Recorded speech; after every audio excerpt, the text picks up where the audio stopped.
Speaking out is also, it defends you. It's a shield for you against future abuse, and it builds up your confidence for you to be able to overcome your abuser. So your voice is your weapon. Then the next thing is, avoid honoring the agents of darkness that wear suits. They are agents of darkness.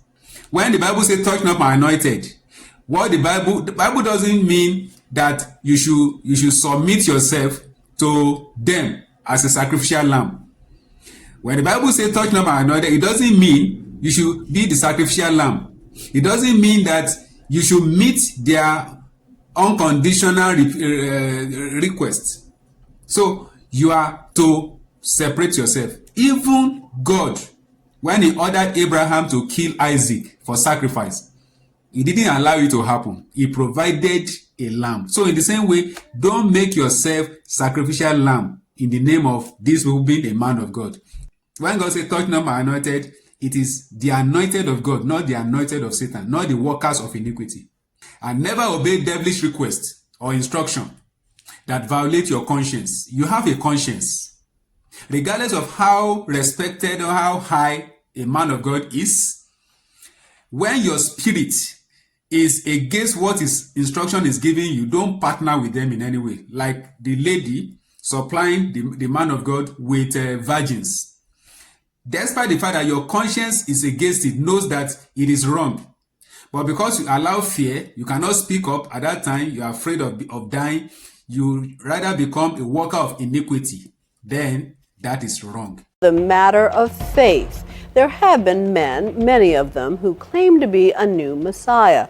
And tonight we're going to meet 3 of them, including one in the faraway Philippines who has amassed a flock, he says, numbers in the millions. Poor people who give what little they have to the man they believe is the second coming of Jesus.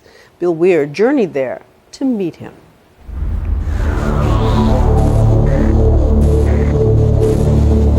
Throughout the Bible, prophets, angels, and Jesus himself all promised that the Son of God would return to create heaven on earth. And throughout the ages, billions of Christians have wondered, when? But what if the second coming is here, now?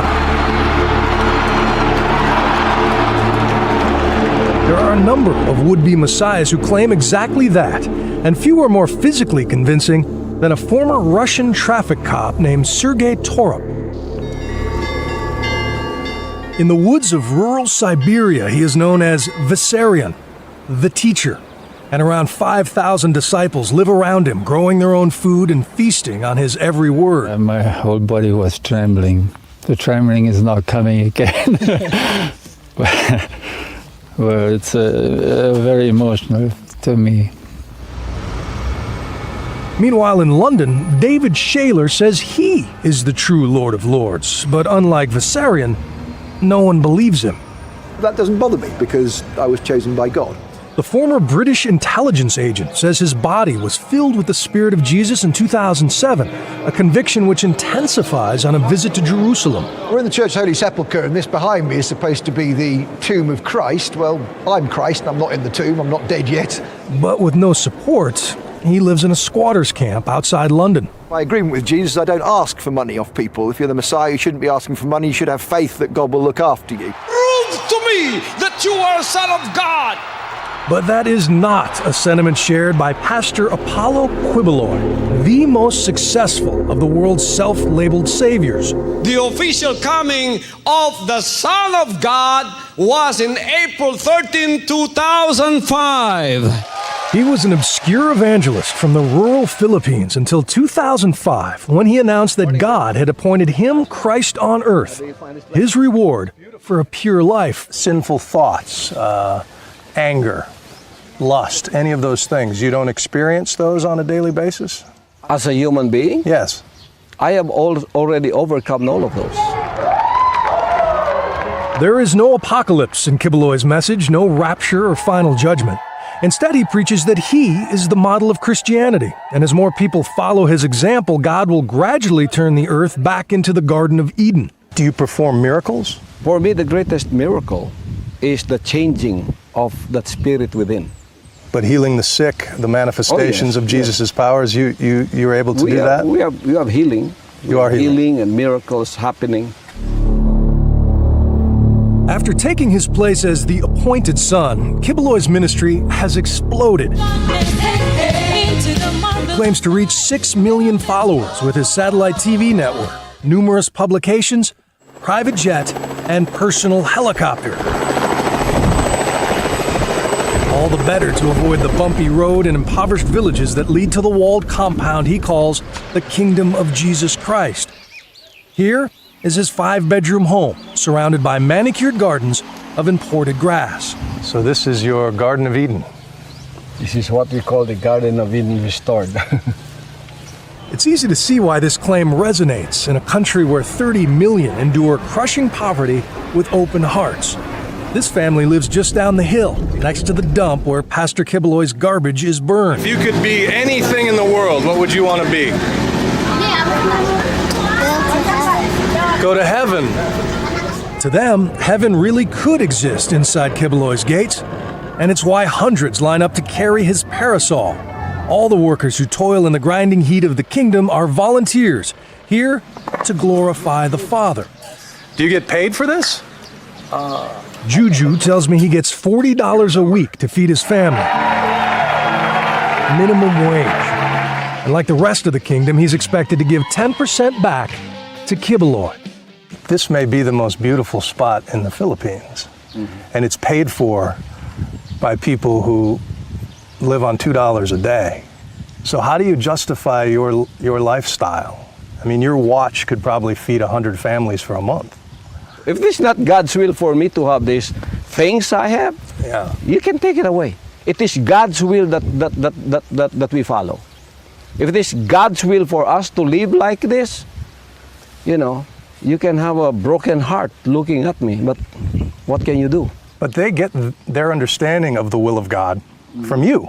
Yeah. And this nice young man wouldn't be holding this umbrella if he didn't believe the things you say.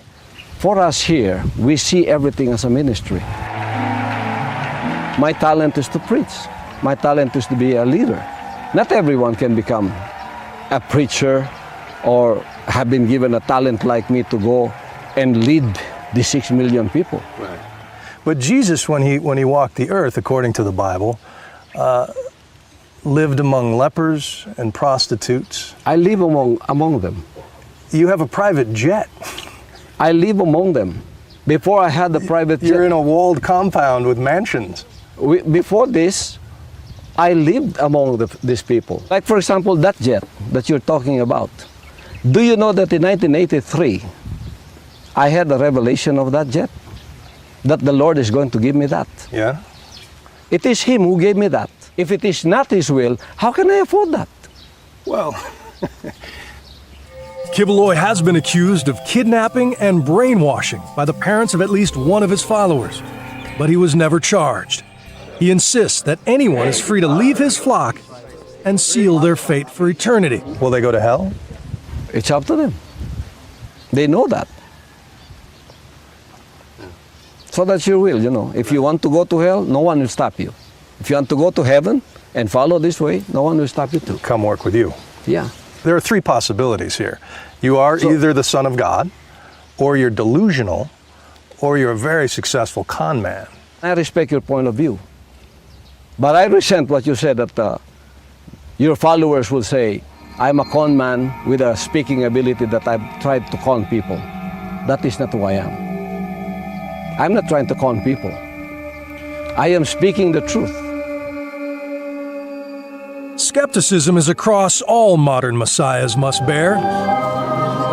In Siberia, Vissarion has also been accused of mind control, but there's not enough evidence to try him. And David Shaler?